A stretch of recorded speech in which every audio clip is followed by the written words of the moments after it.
Alright, hello everyone.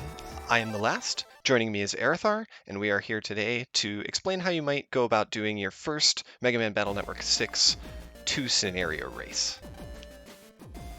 Hello everyone. So in the first area here, you just have to talk to your parents, and then in the central area, you need to talk to everyone and do the tutorial. This is kind of the optimal order, but the pathing doesn't actually matter all that much. You just need to talk to everyone and then do the tutorial. You can actually also do the tutorial first and talk to everyone, but I recommend just taking this path. This video is intended to just give you the basics that you need to get started with your first run, maybe hop in a relay or a race at some point. If you're looking for more advanced topics, you can find a number of tutorials on any percent on YouTube and Twitch, which we will include links to, and those will get you going for anything more advanced. Of course, you'll have to trim information that isn't necessary down if you're only looking to do two scenario things. But that, again, this is just getting you started. Speaking of getting started, the tutorial, really quite easy. I'm going to recommend mashing by holding the B button down and then mashing A. That'll be the fastest and most consistent unless you are really fast at mashing with other methods. And don't forget that you can mash select pretty much all the time in order to skip through cutscenes.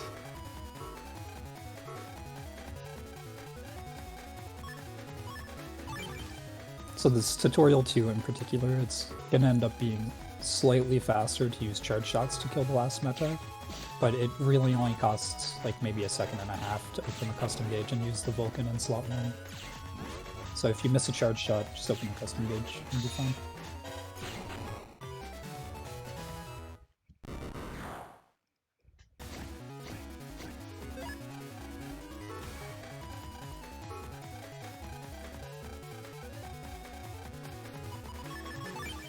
And in tutorial 3, just step down and wait for the meta to move, and fire 2 air shots at the last meta. Relatively simple stuff. Coming up shortly is going to be our first edit. It's really quite simple. You just press R 3 times and you'll be hovering over Crackshot. Then select opens up the regular chip selection and you want to select that Crackshot. Don't forget to read the email from Dad so that you can enter your house.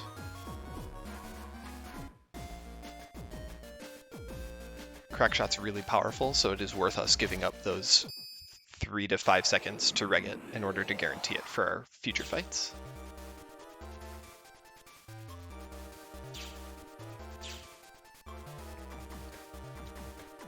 So at the end of Central Area 1, you will need to have done at least 1 encounter and obtained a Reflector 1 chip. This is actually a really good example because this is a fight that might not give you Reflector. But in general, if you just counter hit everything you're fighting, it'll raise your Buster rank, and if you are, I think 8+, you'll be guaranteed a Reflector, but definitely at 10 and S, you'll get Reflected.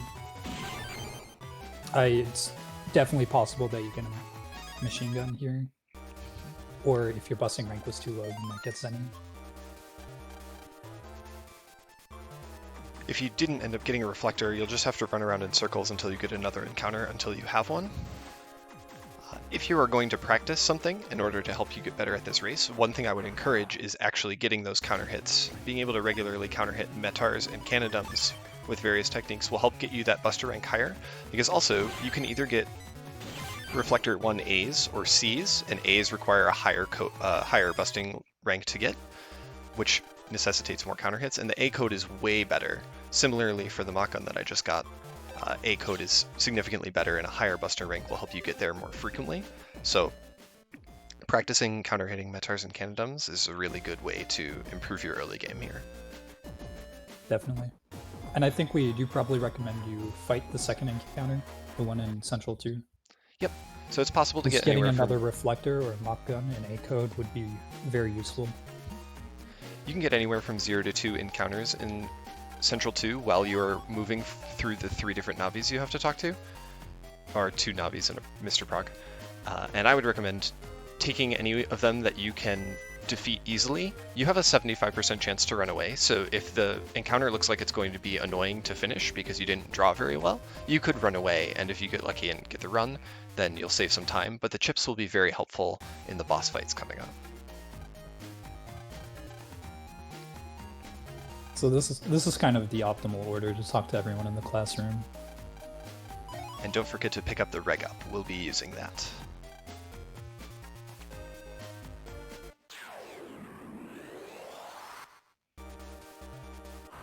So for this old stuff fight, generally you want to see a sword. Guess we'll find out what happens when you don't draw a sword. If you do draw a sword, you're going to want to move to the back and then counter hit whichever one comes to the front first with the sword, and then crack shot will bring up the other. I'm going to pause it here. So those two old stoves move about randomly at the very beginning, and then they hunt you down such that they are always trying to be 3 tiles away from you.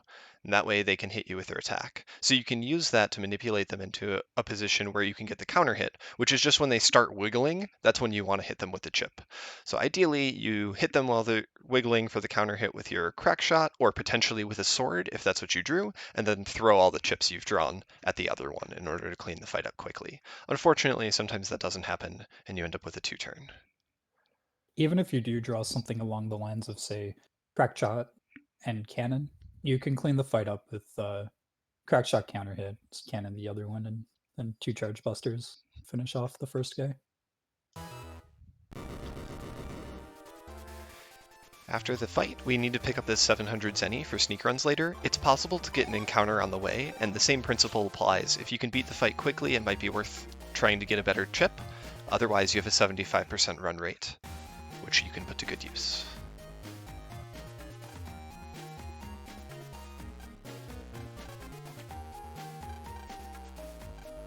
And so in this section, the desks are particularly finicky, so just make sure that a portrait comes up every time you talk to one.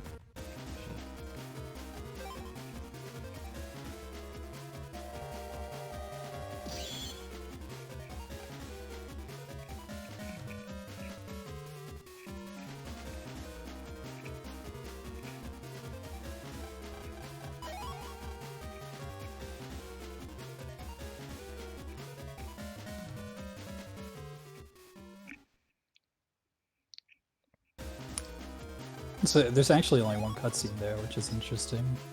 So as soon as the screen dims, you can stop mashing select.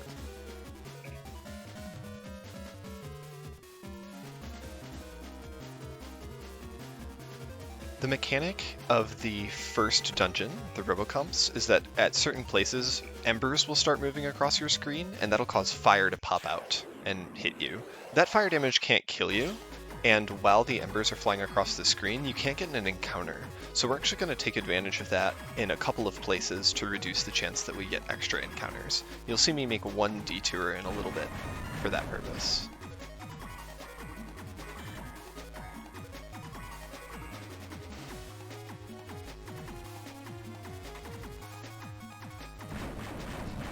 If the fires line up in such a way, oh, here's the detour right there. If the fires line up in such a way that you can hide behind one of the cubes, it can be worth it because you can start moving again earlier.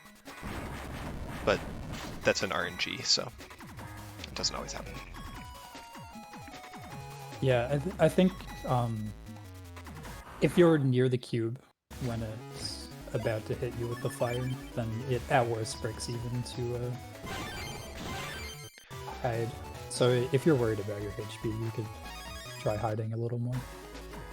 Generally speaking, though, the viruses and boss of this area are quite easy. So. The first encounter, if you get it before this HP memory pickup, you have a 50% run rate. So if you can clean up the fight quickly, I'd say it's worth it to do the battle. Otherwise, if it's going to take you 2, maybe more turns per custom screens, you should go ahead and try the runaway. And if you fail, just keep trying. It's also possible to get a second encounter here. After you've picked up the HP memory, your run rate jumps back up to 75%. So then, if it's a fast fight, take care of it, and otherwise running is totally reasonable.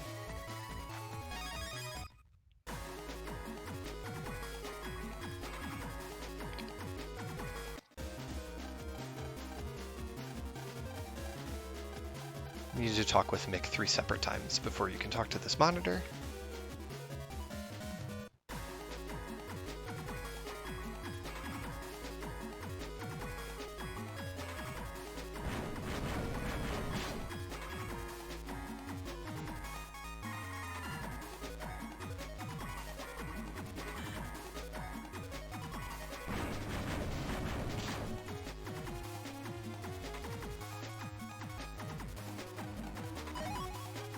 This is another important reg up to remember. It's the last one we'll be picking up on our race to TeamBN, but it's really crucial for our upcoming folder edit.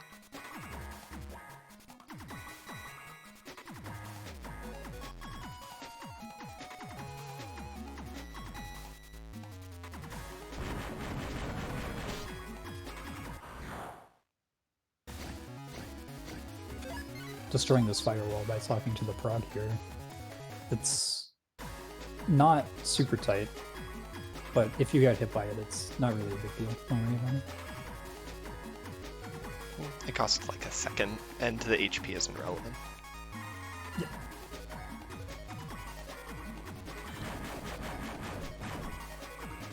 Yeah. That last one, there's probably the firewall that I most often notice being able to hide from. So I'm going to pause before this edit. If you can mentally keep track of how many chips you've gotten from the battles, it can be very useful. Likely you're going to have on the order of like 2 to 4, and I'd encourage you to remove the firstly the 2 reflector L's that you see, and then the recover 10 Ls that you see, and then the recover 10 As, and also if you have a 5th chip, that area grab S can probably go as well. More than that, maybe you start taking away the attack plus 10s. To get them to them quickly, it's once again just press R 3 times to get down to the crack shot, and you'll be right there for the recovs. Most importantly, make sure to remember to reg your reflector, especially if it's A code. If it's C code, you can probably skip regging it because it won't be as useful to you for selecting multiple chips.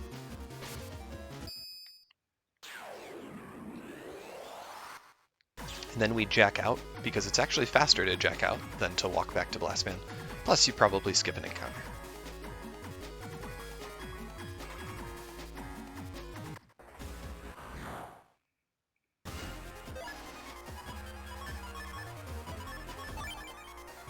In overview of Blastman's mechanics, he's going to move 3 times into a row that you are not in. So for example, I'm currently in the middle row. On his first movement, we will see him move to a different row. His second movement, he moves to a row that I wasn't in once again. On his fourth movement, he will move to a row that you are in and launch an attack. If you're hiding behind this cube, so if you're standing right in this tile, he'll always stand here and launch his, I don't know, fire tornado, fire spin attack. Otherwise, he'll launch his smog cloud. Both of them are easily counter-hittable with a little bit of practice, and I'd encourage you to figure out the timing on that because the extra damage for being full synchro will be very useful. To add to that a little bit, he actually has, I think on the 3rd attack onward, a chance to use not the fire cloud. He can either do like a line of fire where you have to hide behind a cube or the fire tunnel again. Assuming you're not standing behind a cube. If you're behind the cube, he kind of always does the same thing. If you've drawn a sword and want to encourage him to come to the front, standing behind the cube maximizes the chance that he does that for everything except his 4th movement, when he'd then go into his usual position to attack you. We also didn't mention it, however you might have noticed. The fire tunnel attack is always countered by reflector, which is one of the reasons it's so good on reg here.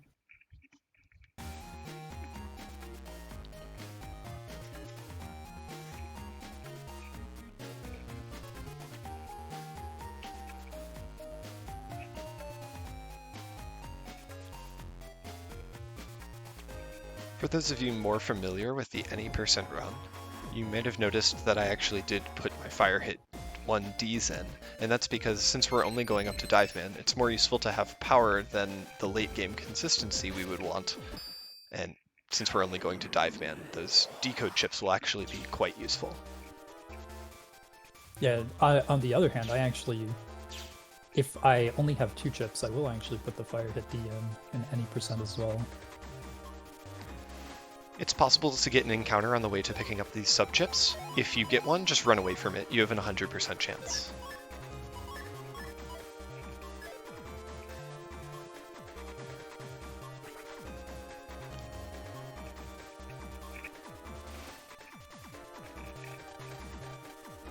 Important note to not forget the key data.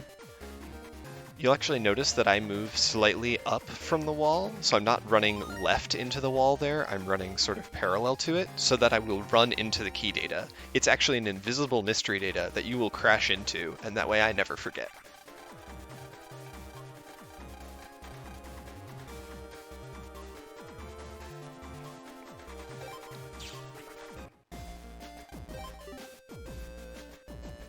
Oh, I probably recommend saving at the bed, but it's slightly faster not to.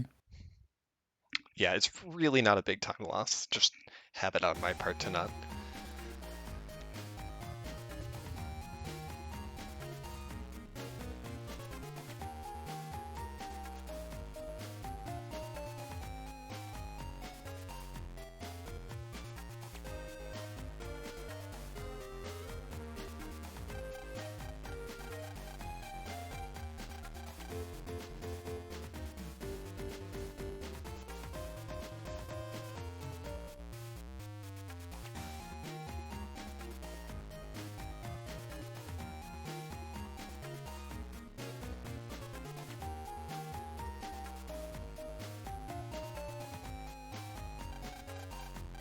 Those desks look like they're weird shapes, but they're really just squares. You can slide up and down them pretty easily.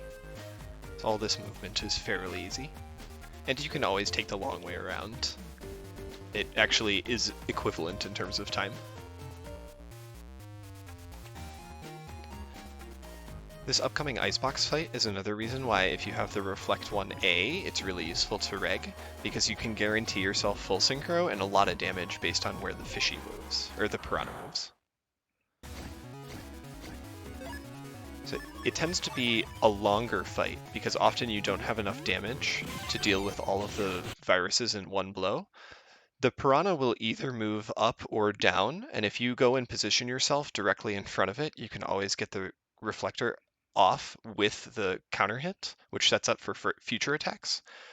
You might find yourself only drawing the reflector, in which case it makes sense to just use it on the piranha, do a couple charge shots on whatever else might be low health, and wait for your custom bar to fill up. Getting a 2 custom encounter here is totally reasonable and just a little unlikely, whereas if you can draw other chips, you might be able to string together something more powerful to clear the fight faster. Yeah, generally speaking, I would say that this is often reflector plus one other chip and like 2 charge shots.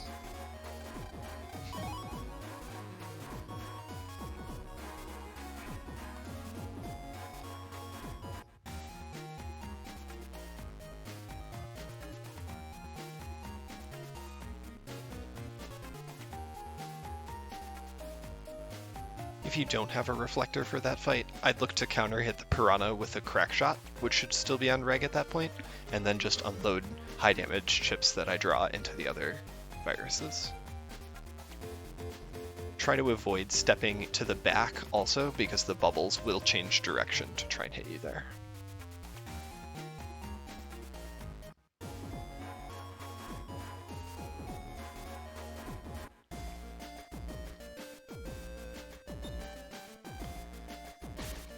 The next 2 big important things to remember are your sneak runs. Don't neglect using your sneak run. You really can't use it too early during this particular run through, and if you get an encounter, that's gonna hurt. Granted, you do have a 100% chance to run away, but we bought the sneak runs for a reason, so let's make sure we use them.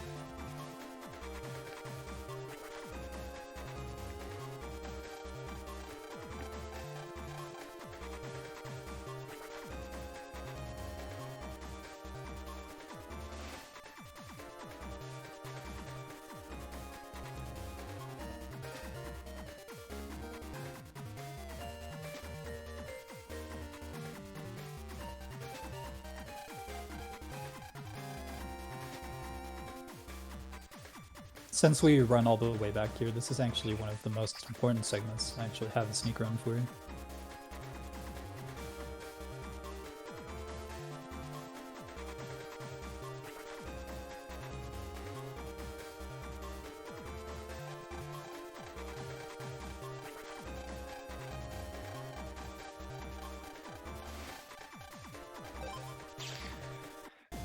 And so for this fight coming up here, you're looking for any chip that you can take alongside of your reflector, and that'll make for a pretty optimal fight. Arrow shot's the worst option because you will have to use 2 charge shots, but if you draw a cannon or a correct shot, it'll be pretty much a perfect fight. Doesn't really get any faster than this. You kind of hit the first meteor, and then the reflector will kill both. Yep. If you don't have a reflector or otherwise screw up getting the counter hit, the goal would just be use powerful chips, get counter hits in order to chew through these HP bars as much as possible. If you can save your crack shot with a counter hit, for example, for the blue meteor in the back, that'll be a good way to get it taken care of in the event that you don't have your reflector. But reflector's really powerful because it can hit them both back to back. Also worth noting that the reflector, you can draw double reflector and it works fine. Reflector will actually counter the front meteor. I think you have to move forward for it to, though. You do. You need to be point blank range for it to counter a meteor.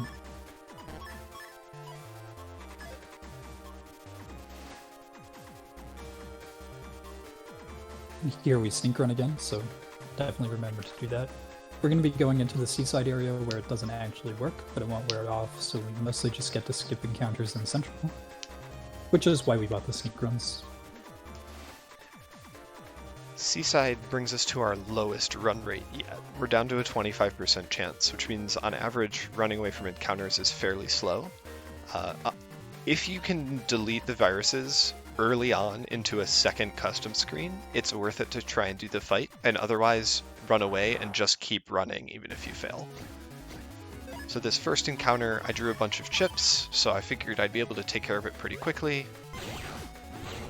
Missing that counter hit is a little annoying because, again, these fights are slow, there's a lot of HP that you're up against. If you can end a fight with a counter hit, that can also be useful because it lets you carry that extra damage over to the next fight. You'll probably get 2 or 3.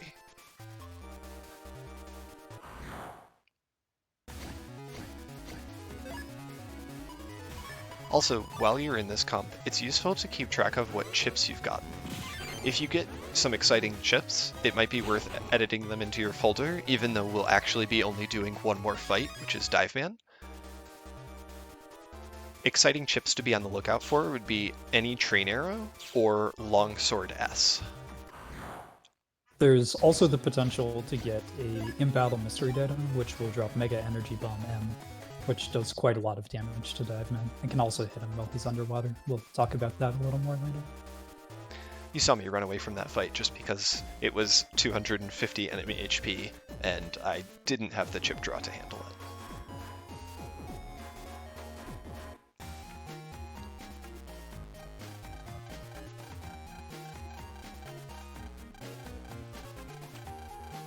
Yeah, definitely use running as the last resort in the Seaside areas.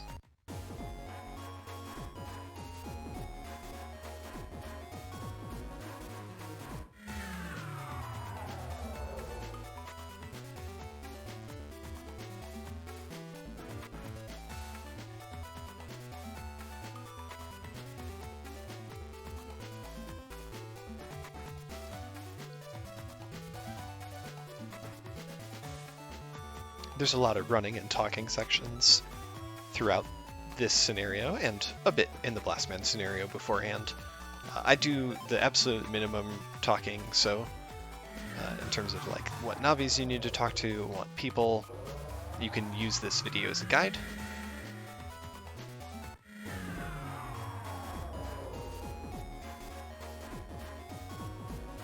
Now because I got a Train Arrow, I am going to do a little bit of editing in my folder, and we have to open up the menu in a moment for the Navicus tutorial, so I'll go ahead and make a change then. This edit's a little bit different than the first one. If you have recovers still left in your folder, you could take them out, but if you don't, just hit R once to get down to the mini bombs, take out some L code, and while you're here, I'd recommend switching back to a crackshot reg. If you don't have any chips to put in, it's probably fine to skip the crackshot reg, because the reflector is still going to be fine against Diveman, it'll only be a little bit worse.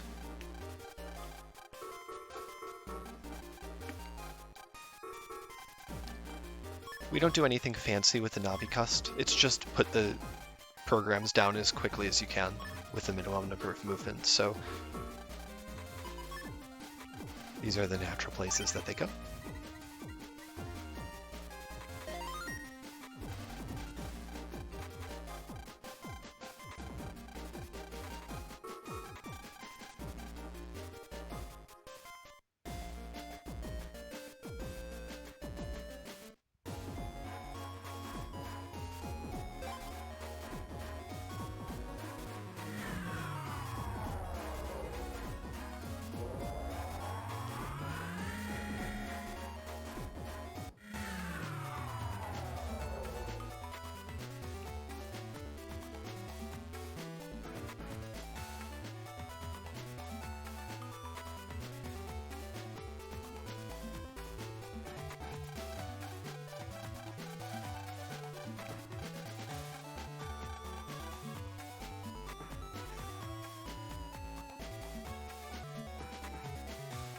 So here we have to talk to all of the display panels, which are these oddly shaped boxes in the front, as well as the 3 tubes in the middle.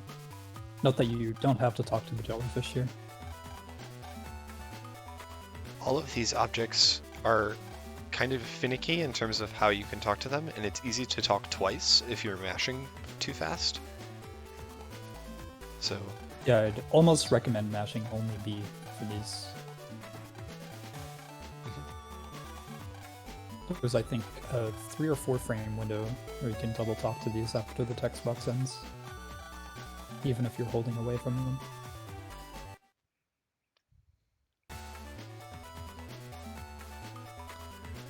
remembering where you have to go for the aquarium scenario can be a little tricky.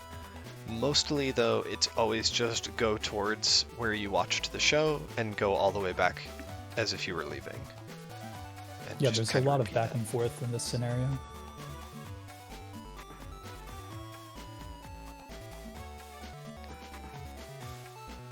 If you find yourself getting lost and are playing on a language you can read, so English, which I would recommend over Japanese if you're just getting into things, you can always press the L button and Mega Man will potentially give you a helpful clue where to go.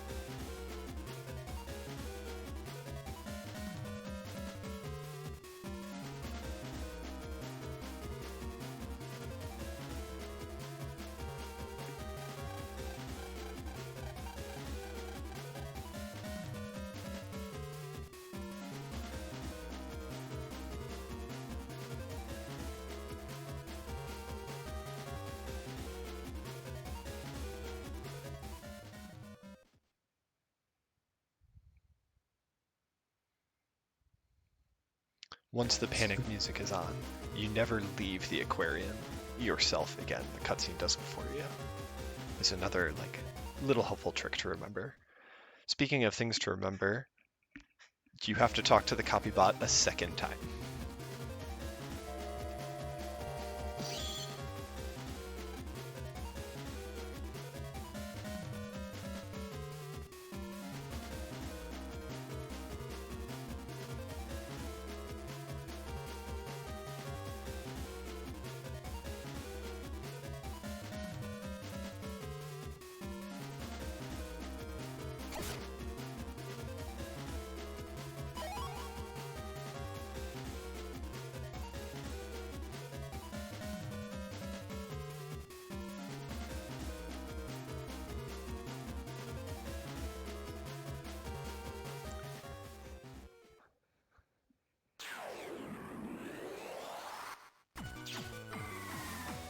The aquarium comps are tricky for a variety of reasons. First, if you press the L button, the game asks if you want to switch to LAN, and then as LAN you can press it again to switch back to Mega Man.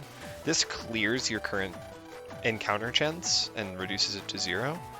So every now and then you're going to want to press the L button to switch so that you never get an encounter. I've picked some locations here to do that are guaranteed to never give you an encounter, and also hopefully fairly easy to remember, but it can be tricky, so when in doubt, just press it more than you think you need to.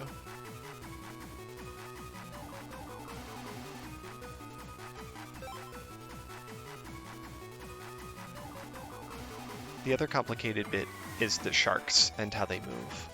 If you always go the same way with the program, the sharks will always behave the same way. So again, you can just memorize what I did here. It can serve as a very helpful guide in that sense. It's also the fastest route to get through. The good news is if your program gets eaten by a shark because you went the wrong way, you can just redo the movement again and it'll be the same. So there aren't concerns there. But these comps are probably the most difficult in terms of learning the route for this race.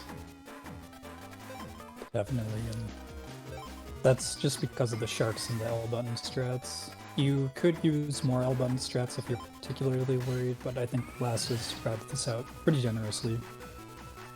So if you use them in the same spots as he is, you'd be totally fine. If you mess up your L button strats and get an encounter, you'll once again have a 25% run rate. So if you can if you can end the fight within a custom screen or two, you should go ahead and fight it, and otherwise running away is totally reasonable. For this comp, the L button strats actually work out pretty well, where you can use one right before you go into the water, and then use one whenever you leave the water without a proc.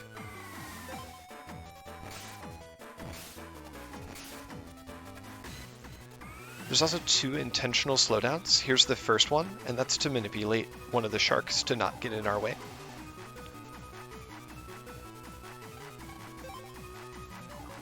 Don't worry about slowing down too much. It's difficult to do, and you're not actually losing much time from the slowdown because you're waiting for the other shark to get past anyway.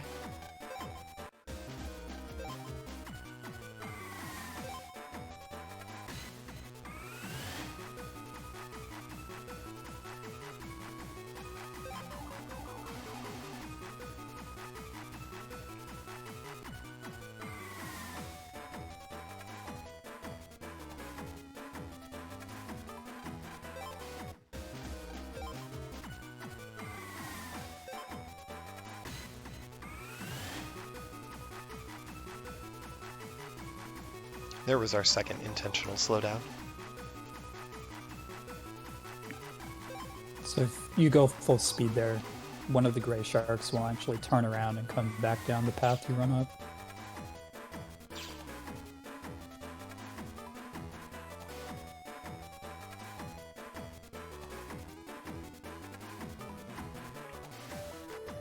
I think this comp is interesting because the order actually matters the least in this comp. However, I would recommend doing it in this order. I believe getting this one first saves a very small amount of time on this red shark's movement.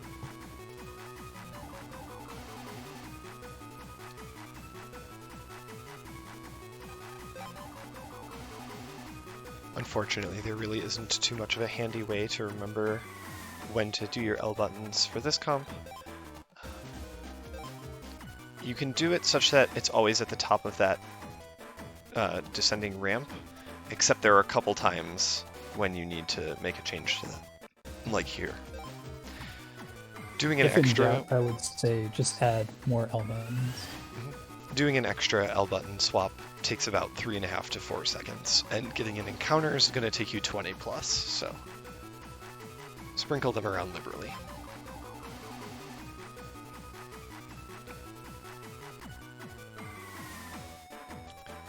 If you want to look for the optimal L button strats, you can find guides for that in our any % tutorials. In this video, I've done about one more per comp than you need to. And Last's Twitch archive in particular has kind of the most in-depth tutorials.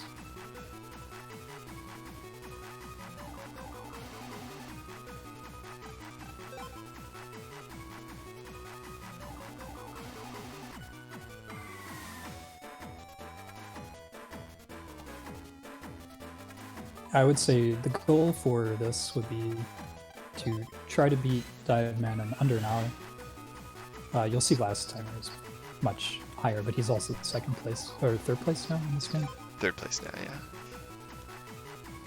All right, would you So care to explain Dive Man mechanics, Erothaur? Oh. So Dive Man is the worst boss in any percent, by far. He will move twice. He will move, and he'll prioritize trying to get out of the row that you're in.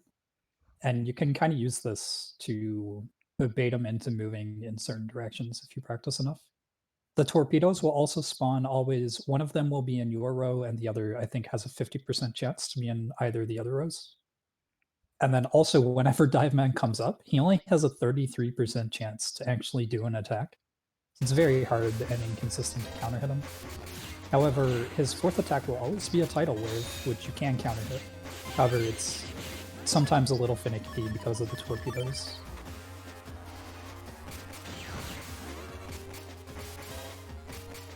There are very few attacks that can hit Dive Man underwater.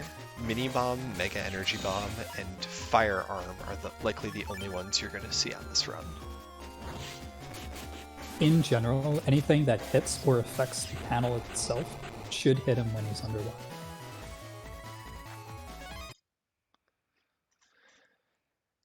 There's definitely some more advanced things going on with the Dive Man fight.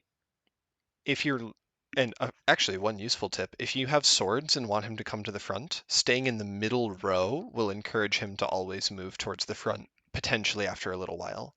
If you're looking for more in-depth things, again, I'd encourage you to seek out some tutorials on that. And I hope you enjoy your first and future races to Dive Man. Erothaur, thank you so much for joining me. Absolutely, my pleasure. Hopefully this guide was very helpful to anyone who is interested in maybe joining weekly races. I would say 6 is one of the easier ones. However, we would like to our goal is to have weekly or bi-weekly Battle Network races and kind of cycle through the series. And hopefully, if you enjoyed running 6 up to Dive Man, then we have plenty of resources for 6 if you want to look into running the full game. I would say once you've done this a couple times, you'll probably be getting around 40 minutes, and then it might even fall from there once you get a little more in depth with what you're supposed to be doing. 32 and a half minutes is definitely like a really good time. So if you get that, maybe look into running any percent. Yep. Dive Man is literally half the battle of any percent. Yeah. If you prefer Falzar version, I did this run on Gregor. The versions are effectively indistinguishable for the purposes of a Dive Man race. The only change that you'll see are a couple of the colors are swapped, and also the worse of the codes that you can get for Mock Gun, Train Arrow, and Reflector are different, but they're always bad. It doesn't matter which version you're playing, so it doesn't really matter what you choose to do for your race.